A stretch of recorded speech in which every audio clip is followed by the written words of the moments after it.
Hello everyone, this is Erik, the Asian movie enthusiast, and this is my review of Miss Zombie, a Japanese horror movie from 2013.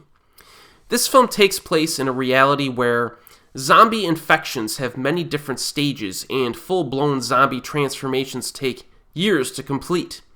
Zombies with a low virus count are used as household servants, since they are relatively harmless if fed properly. One such zombie woman is the focus of this story and serves as the primary protagonist of the film. She's sold to a family as a domestic servant and is tasked with cleaning and other manual labor, but the dysfunctions within the family unit, as well as a tragic event, will make this situation spiral out of control.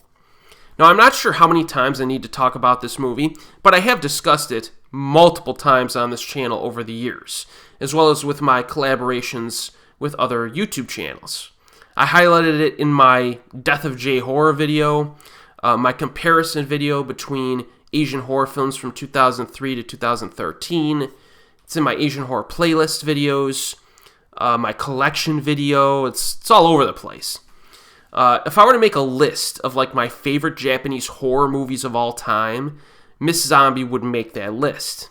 I like it that much. So it's basically required that I do a separate review of it, just to remind people of its existence again. So that's what I'm doing here. Now, this was directed by a man who calls himself Sabu. And the guy has directed a handful of very impressive films, which include Postman Blues, Drive, Monday, Chasuke's Journey, and The Blessing Bell. And I recently reviewed Danganronpa on this channel just a few months ago. In my opinion, Miss Zombie is probably his best movie. Now, this is essentially an art house horror film. It plays with genre expectations. As I just mentioned, the zombie is used as the protagonist. That quickly earns the viewer's sympathy through a referenced backstory, as well as the fact that she's consistently harassed and worse by humans. And there's also an interesting family dynamic involving the little boy in the family at the house she works at.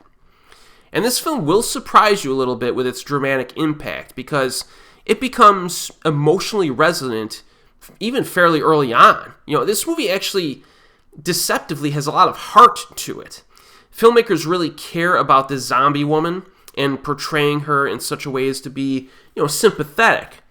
And I think the viewer will as well. There's a lot of emotion that boils kind of beneath the surface in the film, and that gives this movie its dramatic intensity.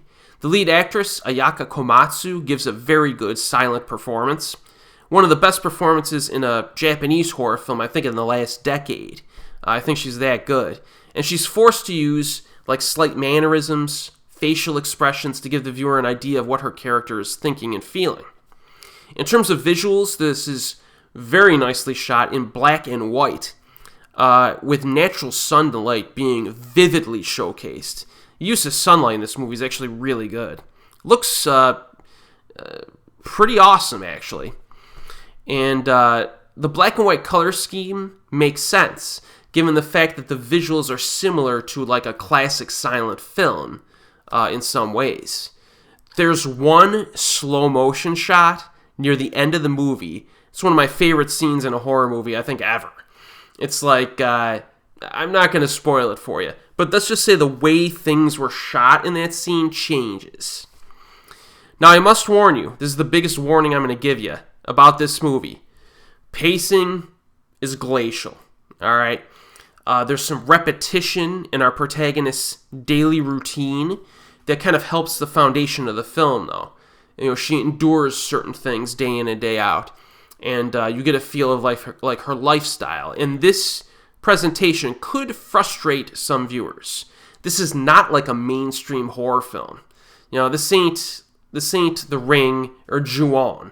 This is art house, emotionally resonant, but very slow.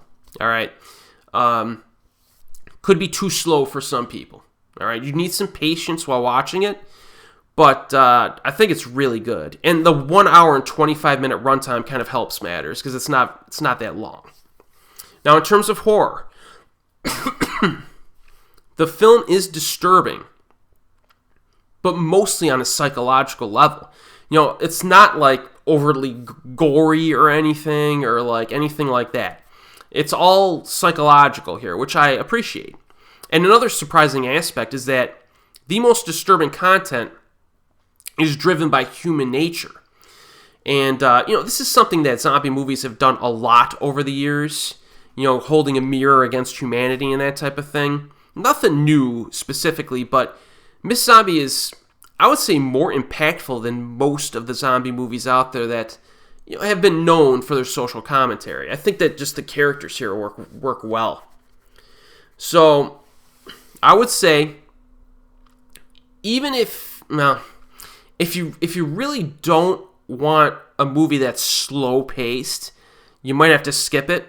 You got to be kind of in the mood for this. But I do think that it's so good, it's such a good movie that if you want to keep up with Japanese horror, I gotta say it's a must see. It's a must see. So I actually think it's better than most of the Japanese horror films from like the 90s and 2000s that are popular and that you hear about all the time. This movie kind of flew underneath the radar, maybe because it's kind of art housey, but regardless, I think it's pretty awesome. And it's currently available on Blu-ray and DVD. You can pick it up on Amazon. So if you've seen this, let me know what you think. And as always, I will see you next time.